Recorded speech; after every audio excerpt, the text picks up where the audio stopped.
Hello and welcome back to the channel. Welcome back to another episode of TEW 2020 WWE. We're here on the go home shows for Raw, NXT and Smackdown, heading into Battleground and No Mercy. And we're starting off with Raw as usual. And to kick off the show, we get right into it with Drew McIntyre making his entrance for an 86 here. Very good from Drew. Storms his way down to the ring, gets a mic for 74, and he's calling out the Fiend again. He said last week, he said about, trying to put the Fiend behind him, because the Fiend was obviously too scared to step up and face him. But yet the Fiend continues to get in his business, eliminating him from the Battle Royale last week. And so Drew is done with waiting. He wants Bray Wyatt, the Fiend, to come down to the ring right now and face him like a man.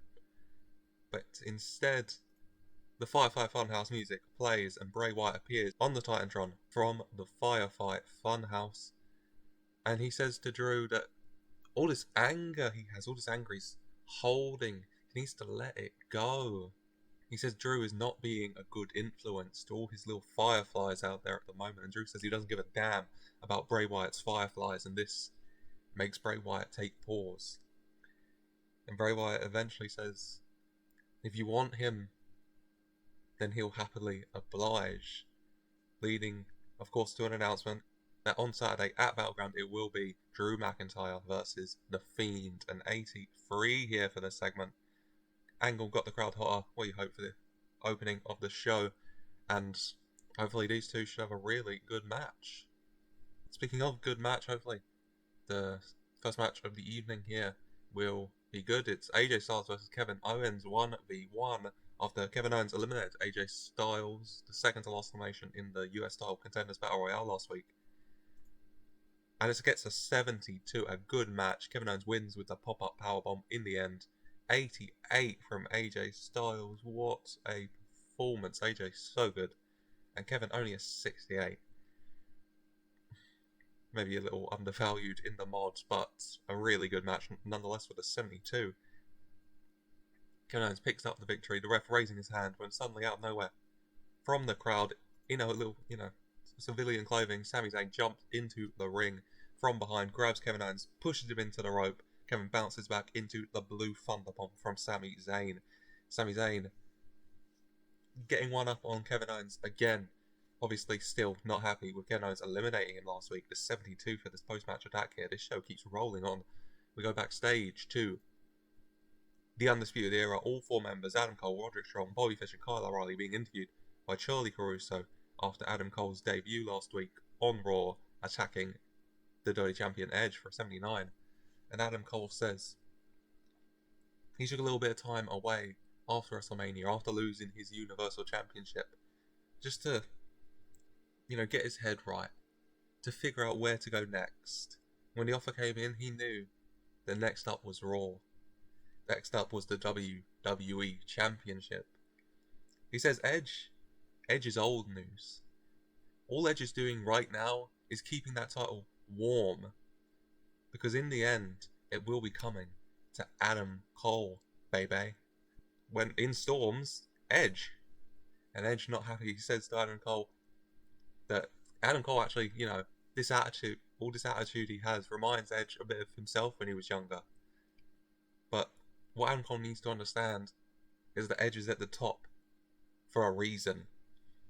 And Adam Cole says, you might think you're at the top, but you were on the floor last week and I was over you, and that's a sight you should get used to, old man. And Edge kind of looks down and snickers to himself before shoving Adam Cole, Strong, Fish, O'Reilly all storming into Edge. Edge trying to fight him off, not having much luck when Daniel Bryan storms in trying to help Edge, but the two men still getting overpowered. Adam Cole back to his feet now, 4-on-2, when in runs the returning Raw Tag Team Champions, Breezango, evening the odds, and it's just a straight up brawl between the 8 men. Undisputed Era no longer with the numbers advantage. The 8 men eventually having to be separated. The 70 here, another good segment. Bryan looked excellent, Edge looked good, Adam Cole came across well, which is what you'd hope for Adam Cole. Finding his feet on a new brand, hopefully he'll do well here. And then is announced for the main event tonight. It will be in a 4v4 tag team match. The Undisputed Era, Adam Cole, Roderick Strong, Bobby Fish and Kyle O'Reilly, taking on the WWE Champion Edge, his Battleground opponent Daniel Bryan, and the Raw Tag Team Champions Breezango. Hopefully that'll be a really good match. And then next up we go to the ring, where Chad Gable, he congratulates Miz on becoming number contender, and he says that he's looking forward to facing him at Battleground, but right now he wants to tune up, he wants to get ready, he wants to warm up, be prepared, and he can think no better way than another US Invitational for a 79. Who's going to accept?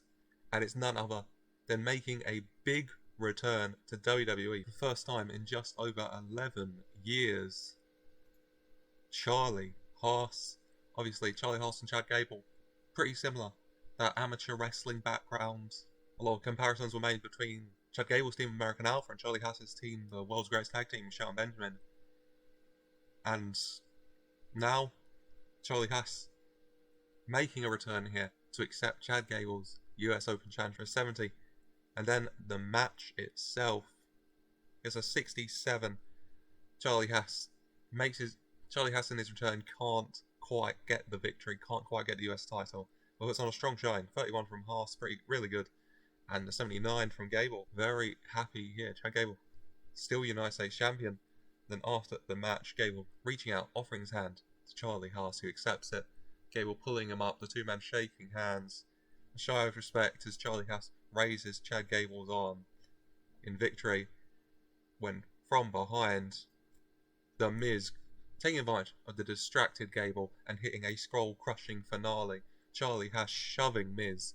Miz leaving the ring. Haas checking on Chad Gable before Miz slips into the ring again. This time skull-crushing finaleing Haas. The crowd very hostile to Miz here against hometown and returning favourite Charlie Haas and Chad Gable for an 84. And next up we have another installment of the Virtuoso with Deonna Purrazzo, Chelsea Green and Lana. Chelsea Green still using crutches here, taking a minute to get into the ring of course. And then Deonna talking about last week beating Shayna Baszler, saying that there is no one in her way now. And this Saturday, if Asuka even shows up, if there is a match, if she isn't just awarded the Women's World Championship, Deonna Purrazzo will make an example out of Asuka for 55. Deonna asks someone from ringside to bring the champagne she left over, and someone does. Deonna, Chelsea, Lana, they're handed champagne flutes. Deonna takes the champagne and opens it, begins pouring, puts it back before another person slips into the ring behind them. None of them aware. The crowd kind of swelling up in anticipation, and Deonna noticing the change, turning around and seeing Asuka, who attacks Deonna and Chelsea. Lana managing to slip out the ring before she can get to her.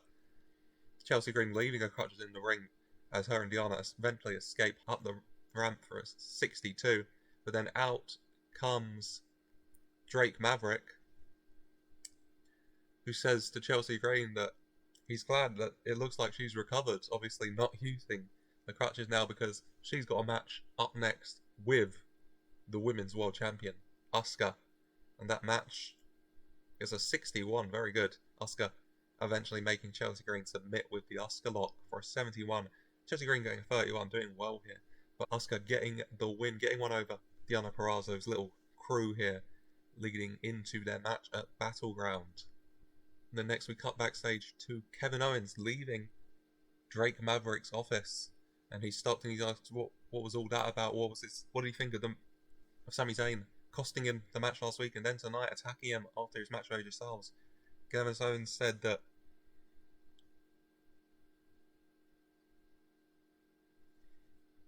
he's spoken to Drake Maverick, and he is happy to announce that at Battleground it will be Kevin Owens versus Sami Zayn. But you know, they fought a lot. People have seen them fight over so many years now. But what would make this difference? And Kevin Owens came up with a great idea, which Drake Mavericks seemed to like as well, because whilst it's Battleground this weekend, next month there's another pay-per-view, Money in the Bank. And so the winner of Kevin Owens and Sami Zayn will officially earn the first spot in the Money in the Bank ladder match, adding some real stakes to it. Who will get that spot? Moving on, next up, Seth Rollins versus Angelo Dawkins, in a match Seth Rollins demanded after Angelo Dawkins eliminated him last week in the United States title contenders Battle Royale. And in the end,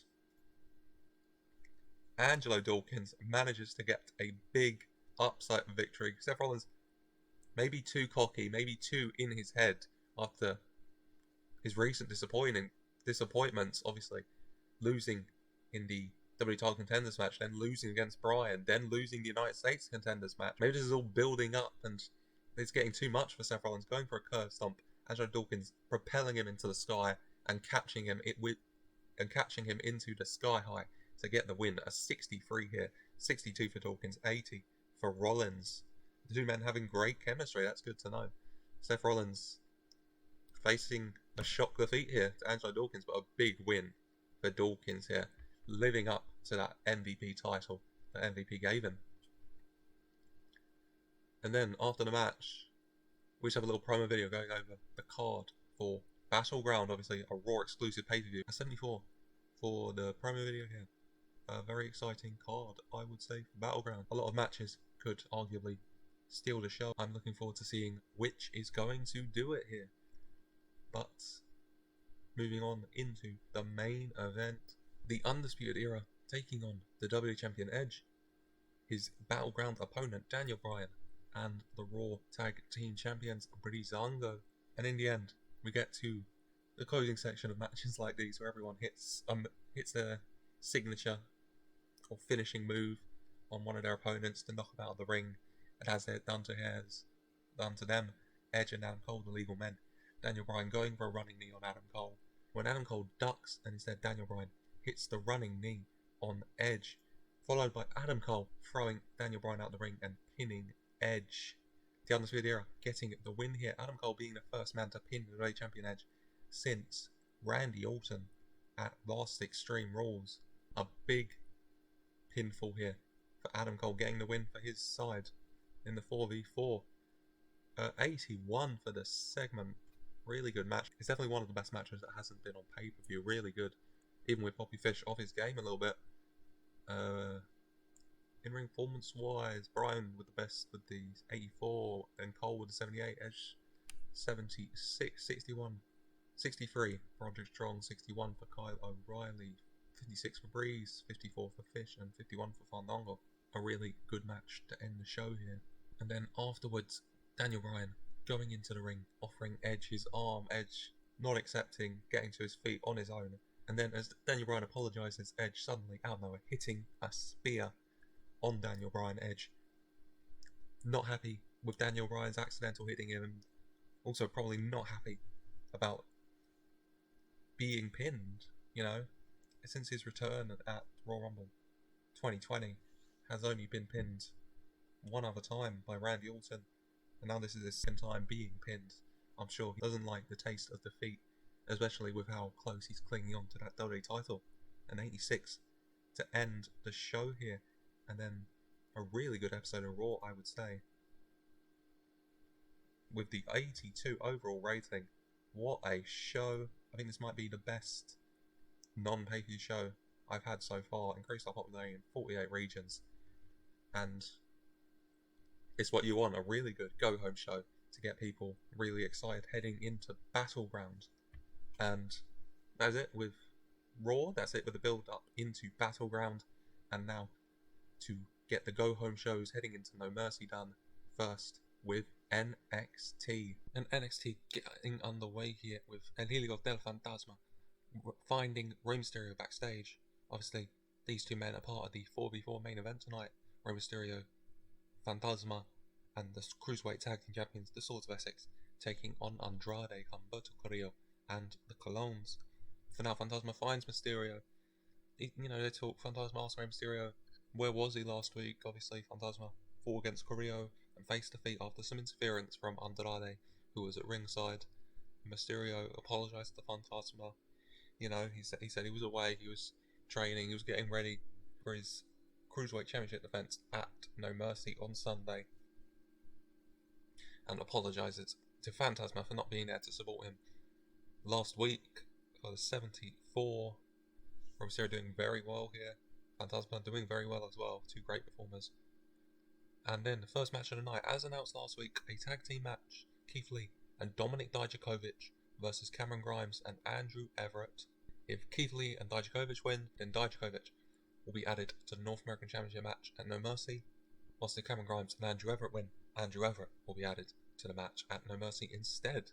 And if Keith Lee and Dijakovic picking up the win, Dijakovic hitting the Andrew Everett with the Feast Your Eyes, covering him. Cameron Grimes looks like he's going to go into the ring and break the pin, but Keith Lee gets in first and stares Cameron Grimes down, who maybe has a second thought about getting in the ring and backs off instead. Dijakovic getting the win, and he will be joining the North American title match at No Mercy, a triple threat now. 50 for the segment. Keith Lee with the best rating of the 62. Cameron Grimes with a 54 in ring, 39 for Dijakovic, 35 from Andrew Everett. A good match here. And then after, whilst Cameron Grimes is on the outside, Keith Lee gets his title. Him and Dijakovic gets their arm raised. And then Dijakovic kind of looks at the title. Keith Lee notices, and the two men stare down whilst Keith Lee raises the North American title in the air, and Cameron Grimes looking on from the ramp for a 71. Hopefully these three superstars can do really well in their match at No Mercy. Then in NXT's first Money in the Bank qualifying match qualifier, I suppose, little promo plays for Isaiah Swerve Scott and Kalisto. The winner will earn a spot in a Money in the Bank qualifier, where if you win, you get in Money in the Bank, obviously. NXT, of course, Raw, Smackdown, and NXT will each be getting 2 places in the Money in the Bank ladder match, a 6-man ladder match. And so NXT's manager, William Regal, decided to give as many superstars as possible a chance to qualify by having some qualifiers for the qualifiers. 58 for Swerve and Kalisto here. And then the match itself belongs to Kalisto, winning with the Salida del Sol. The 53 for the segment, 56 for Kalisto, 45 for Swerve. Very good. And Kalisto wins, earning himself a spot in a Money in the Bank qualifying match. Kalisto, the first superstar to earn a spot in a Money in the Bank qualifying match here in NXT. And then moving forward, we have a little formally set backstage interview between the NXT Championship #1 contender Aleister Black and Triple H, of course, a big figure backstage in NXT, WWE legend. Same against the 82, Triple H asking Aleister Black some questions. Aleister Black saying that he's not distracted by any of the events that have been going on in recent weeks with Velveteen Dream or any of that. His mind, his focus is firmly set at Karrion Kross on the NXT Championship, a championship he was so dominant with. He says he wants it back and he's going to take it. He says Karrion Kross doesn't scare him. The things he does, the things he says, it might scare other people, but they don't scare Aleister Black. The only thing on Aleister Black's mind is what he's going to do to Karrion Kross at No Mercy and what he's going to do to get that NXT Championship back. The 82 for the segment, Aleister Black doing it really well here. And then next up we have NXT's first Women's Money in the Bank qualifying match qualifier. Well, a little promo for Kacy Catanzaro and Jessamyn Duke. Kacy Catanzaro, talking about her background, talking about how her and her partner, Caden Gardner, obviously lost the opportunity to fight for the women's tag title last month, but they're both looking to the future, and maybe the future is on their own. And Catanzaro talks about how she knows she's new to the business, but the ladder match often favours more nimble, more agile superstars, and there is no one more nimble, more agile around here than her. Whilst Jessamyn Duke talks about her background, a professional MMA fighter, talking about how for so long she's been in the shadow of 4 horsewoman stablemates, Ronda Rousey and Shayna Baszler, but now she's ready to step out on her own, and that starts tonight with earning a spot in a Money in the Bank qualifier. A 46, very good. And the match itself gets a 46 as well. Kacy Catanzaro getting the win against Jessamyn Duke here. Catanzaro with a 49, Jessamyn Duke with a 23, and a 46 from that. Kacy Catanzaro doing very well as she earns a spot in a Money in the Bank qualifier here. And then next we have a promo from Tegan Nox for 52. Nox talking about tonight, a match against Natalya, a WWE legend who she has a lot of respect for, she says. And then talking about Sunday, talking about No Mercy against the WWE legend she says she's lost all respect for. Mickie James cheating, using these underhanded tactics. But on Sunday at No Mercy, there is no escape. One-on-one, in that steel cage, Mickie James can't just run from Tegan Nox. Tegan Nox can finally take her time, and she can destroy Mickie James for all the trash she's been talking, for all the things she's been doing, and finally prove once and for all that she is the one true NXT Women's Champion. But then the match, as mentioned, the NXT Women's Champion Tegan Nox versus Natalya. It's a 47. Tegan Nox winning with the shiniest wizard. 46 for Nox, 44 for Natalya. Very good from these two. And then after the match, Mickie James running in and attacking Tegan Nox from behind, taking her down. The referee pushing Mickie James off. And Mickie James eventually shoving the ref to the side, but not before Tegan Nox is able to get back to her feet and get some attacks on Mickie James herself, eventually managing to hit the shiniest wizard on Mickie James. Tegan Nox coming out standing tall here for a 45. And then we go backstage to a little promo from this new kind of stable forming between Andrade, Zelina Vega, and Humberto Carrillo. Andrade and Zelina Vega bigging up Humberto Carrillo after his win last week against El Hijo del Fantasma. And then talking about how Humberto got beat Fantasma, and then this Sunday, Andrade will beat and dethrone Rey Mysterio and become the new Cruiserweight Champion. Because you see Andrade winning the Cruiserweight title, beating Rey Mysterio, showing himself as the pinnacle of Mexican wrestling, of lucha libre, of Cruiserweight wrestling, is just the first of many steps of him, of Carrillo, Vega, of all of them cementing their legado for 73 here. Very good. And then we have a little promo from Balor and Shane Thorne for their Money in the Bank qualifying match qualifier for a 74. And then the match itself is a 57. Shane Thorne sadly off his game. Finn Balor getting the window with the 1916. 57 for the segment. Shane Thorne 26, 65 from Balor. Balor doing very well here. And all things considered, Shane Thorne's rating, him being a bit off, Balor did very well to get that segment rating as high as it is. As Finn Balor wins this Money in the Bank qualifying match qualifier here on NXT. And then we go backstage for another sit-down interview with Triple H. This time interviewing the NXT champion Karrion Kross with Scarlett there for an 85. Kross saying that he's dealt with the Velveteen Dream now once and for all, and he can firmly focus his mind and set his eyes on Aleister Black. He says he knows it won't be easy. This will probably be his hardest test here in his NXT tenure, because he knows how good Aleister Black is, how good Aleister Black can be. But at the end of it all, he promises that Aleister Black will not sit cross-legged with the NXT title. Aleister Black will fall and pray to the new god of NXT, Karrion Kross, once everything for Aleister Black fades to black.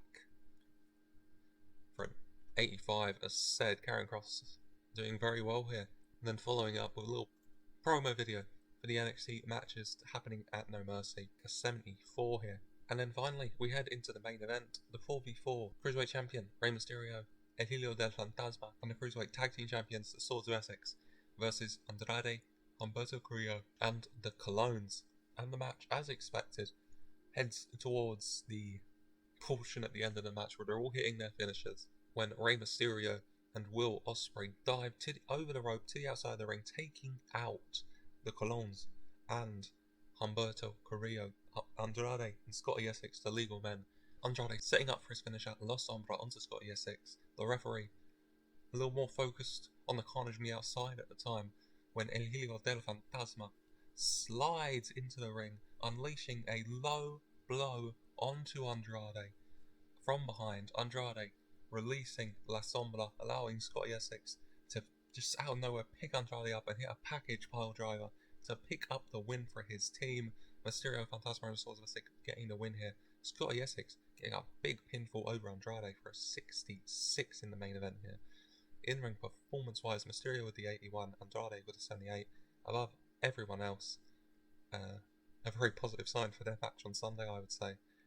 Followed by Will Ospreay with the 58, Fantasma with the 57, 45 for Essex, 44 for Humberto, 38 for Reno, 30 for Epico. Very good, I would say. Epico sadly off his game, but Rey Mysterio and Andrade stealing the show here as you'd accept, and Scott Essex getting a big pinfall here in NXT for him. And then after the match, Andrade, Carrillo, Vega nursing their wounds on the ramp whilst the Cruiserweight champions around here, Mysterio and the Swords of Essex, celebrate along with Fantasma, the winning team here, for a 75 to close the show, which overall gets the 73. A good NXT, I would say here. Can't really compete rating-wise against the previous Raw, but that was such a good episode of Raw. I do believe the second best show that I've put on, period, just after WrestleMania Night 1, I believe. But still, I would say a very good episode of NXT. Yeah.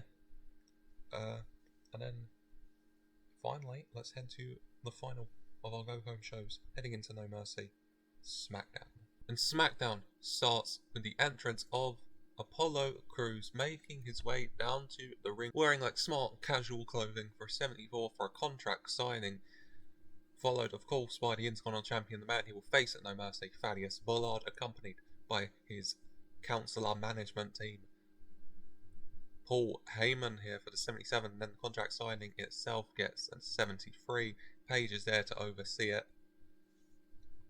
Two men go back and forth, both saying they're going to win on Sunday, both saying they're the better man, both signing the contract. For Thaddeus Bullard saying one more time to Apollo Crews that he's simply not on his level. Apollo Crews kind of smirks to himself before flipping the table into Bullard's face, taking him out, disorientating him. And by the time Bullard can gain any sense of awareness, Crews grabs him and hits that spin-out powerbomb through the table, as Paul Heyman kind of looks on shocked from the sidelines as Apollo Crews comes out on top here after the contract signing. Going forward, following their post-match attack of Belair and Naomi last week, we have a Backlash rematch in Naomi versus Liv Morgan, and Naomi on top, very impressive what she's doing. Goes to the rope, begins taunting at Bianca Belair on the outside, saying, "That's how you do it. That's how a champion does it. Pay attention." Out of nowhere, Liv Morgan rolling Naomi up to get the shock victory. A massive win for Liv Morgan. 49 for the segment, 52 for Naomi, 47 for Liv Morgan. Liv Morgan, a massive win over the $1 million champion here. And Bianca Belair on the outside laughing at Naomi, who rolls out and confronts Belair, says, "You think it's so easy, go do it yourself." Leading to next up, Bianca Belair versus Ruby Riott. And Bianca Belair manages to get the win with the KOD. Bianca Belair doing it herself. 48 for Belair, 46 for Ruby Riott, 52 for the segment. Very good from these two here. Bianca Belair getting the victory. And then it's announced that after their attack of Ripley last week, later tonight it will be Rhea Ripley and Toni Storm taking on the IIconics for a 40. And then later on tonight we have the Smackdown Tag Team titles on the line. But right now we're going to find out the number one contenders to those Smackdown Tag Team titles. The next team online after the MVPs in a match between the Party Express, Swan and Quen, versus the Dirty Dogs, Dolph Ziggler and Bobby Roode. And I guess a 62, Robert Roode getting the win. The Dirty Dogs, the number one contenders to the Smackdown Tag titles. Roode pinning Quen after the Glorious DDT. 62 for the segment, good. Roode with a 64, Ziggler 62, 56, Swan 41, Quen bringing it down a bit, but a very good match nonetheless with a 62. Then we cut backstage, Rhea Ripley finding Toni Storm, and Ripley saying to Storm that, you know what, I don't really care about you not helping me last week, that doesn't matter, okay, whatever. If you don't pull your weight later tonight, if you try and get in the way at No Mercy of me retaining my Women's Universal Championship, well then you're going to see what the nightmare is all about for 63. Word of warning from Rhea Ripley. And then the match itself, tag team, Ripley and Storm versus the IIconics. And Storm and Ripley not having that tag team chemistry of the IIconics. In the end, Ripley setting up for the Riptide on Billie Kay when Toni Storm tags herself in, coming in, Ripley being told to go to the outside. Ripley had enough, grabs Toni Storm and hits the Riptide on her, whilst Billie Kay manages to tag in Peyton Royce, who goes over and gets the pinfall for a 53. The IIconics getting the victory. 56 for Ripley, 43 for Royce, 40 for Storm and Kay. And then after the match, the IIconics celebrating over Toni Storm as Ripley gets her Women's Universal title and heads up the ramp. IIconics getting a mic and taunting Ripley about them beating her, about Ripley not being good enough, and Ripley just turns around top of the ramp. Someone brings out a mic for her, and Ripley says, "You know what? I've had enough. No, I don't just want to beat one of you. I want to beat both of your asses. So you know what? At No Mercy on Sunday, I'll take you both on." Officially meaning it will be a triple threat match at No Mercy. Ripley defending her Women's Universal title against Peyton Royce and Billie Kay for a 51. And then next up, a feud that's been going for some time. Who will come out on top 1-on-1? James Storm taking on Montez Form, the experience of Storm versus the young up-and-comer in Ford. Who will come out on top? And it is Montez Ford, sadly off his game a bit, but wins with the frog splash. He gets the 55, Storm with the 48, a 55 for the segment. I mean, that's still really good, I would say, from these two. And then after the match, Ford celebrating, finally coming out on top against James Storm, finally dealing with him, able to move forward, focus on things other than the Dirty Dogs, as Ford gets another massive win in his career for a 67. He looked great and he worked the crowd very well, as you'd expect. Then we go backstage for a 69 to Roman Reigns, saying that Jeff Hardy's still not here and Reigns isn't sure if he'll be there on Sunday to the match that Paige has told him that he'll be having with Jeff. And a word of wisdom from Roman to Jeff is that he shouldn't be there. He shouldn't show up. He should stay home with his family, with his wife, with his kids. Because if Jeff does show up, then Roman doesn't know what he'll do to him, really. And at the end of the day, Roman's a kind man. He's a family man.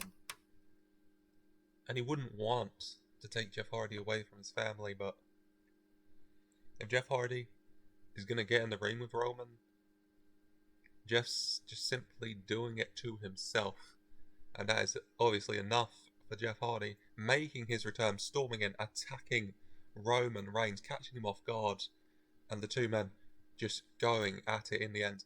Jeff Hardy running at Roman and smashing him through a wall, both men going through it for an 81. This feud reaching its fever pitch as we head into their match at No Mercy. And then the MVPs make their entrance, followed by DIY, the Smackdown Tag Team Champions for a 69. And then the match itself, DIY versus the MVPs for the Smackdown Tag Team Championship. And DIY come out on top in a 58 jumper, pinning Alexander. Gargano with a 70, 61 for Ciampa, 60 Cedric, 54 Ricochet. Gargano sustained an undisclosed illness and still managed to hit a 70, so well done to Gargano. Hopefully he won't be out for too long with that undisclosed illness. And then we have a little promo video for No Mercy highlighting the SmackDown matches for a 76 here. And speaking of Bobby Lashley, he makes his entrance to the ring, followed by MVP, of course. And the two men get on the win. Then Big E making his entrance for a 77. Before the Universal Championship contract signing for an 80. Big E and Bobby Lashley going back and forth verbally, as well as MVP, of course. Both men signing the contract. The match official, and MVP leading Lashley out of the ring before anyone can be slammed through a table here. Obviously, MVP maybe not wanting to risk his boy getting injured, maybe thinking that Lashley already has the upper hand going into it and doesn't need this as well. But either way, ending the show with an 80 rated segment and the show getting a 67. That main event sadly bringing it down. The undisclosed illness really hurt that, whatever that was, but oh well, a 67, not the end of the world. Kind of offsetting the week, I suppose. NXT with like the 72 kind of standard what we've been getting. 67 from SmackDown bringing it down, but then Raw with the 81, I think, far and above what we've usually been getting. So it goes both ways, you know. By the way, increased our popularity in 25 regions, lost it in 24, but I'm happy with it nonetheless. A good end to the go home week, I would say. But that is it for week 4 here of Raw's NXT and SmackDown. Next episode featuring Battleground for Raw. The matches, the Raw tag titles on the line between Breezango and the Undisputed Era. Hardcore title on the line between Timothy Thatcher and RVD. Women's tag titles on the line between the Sky Pirates and Bayley and Banks. Chad Gable defending the United States title against The Miz. The women's world title up for grabs between Asuka and Deonna Purrazzo. A Money Man qualifying match between Kevin Owens and Sami Zayn. Drew McIntyre facing The Fiend. That big feud. The Fiend obviously took out Sheamus last week. Can he get the better of Drew McIntyre here? And in the main event, the WWE title on the line in an absolute dream match between two WWE legends, Edge and Daniel Bryan. Whilst No Mercy sees the Swords of Essex defending the Cruiserweight tag titles against the Colons. The $1 million title on the line between Naomi and Bianca Belair. Keith Lee defending his North American Championship against Cameron Grimes and Dominik Dijakovic. Thaddeus Ballard taking on Apollo Crews for the Intercontinental title. A steel cage match between Tegan Nox and Mickie James for the NXT Women's Championship. Roman Reigns versus Jeff Hardy. That blood feud been going on since all the way back in January, really, when Roman Reigns originally turned on Jeff. Finally finding a climax. Rey Mysterio defending his Cruiserweight title against Andrade. The Women's Universal title up for grabs between Rhea Ripley, Peyton Royce and Billie Kay in a triple threat match. The NXT main event, Karrion Kross defending the NXT Championship against Aleister Black. And then finally, the main event of the evening for the Universal Championship, the champion, Big E, defending against Bobby Lashley. So please, if you've liked today's video and you're looking forward to the next one, the pay-per-view special, please like and subscribe for more. And thank you for watching.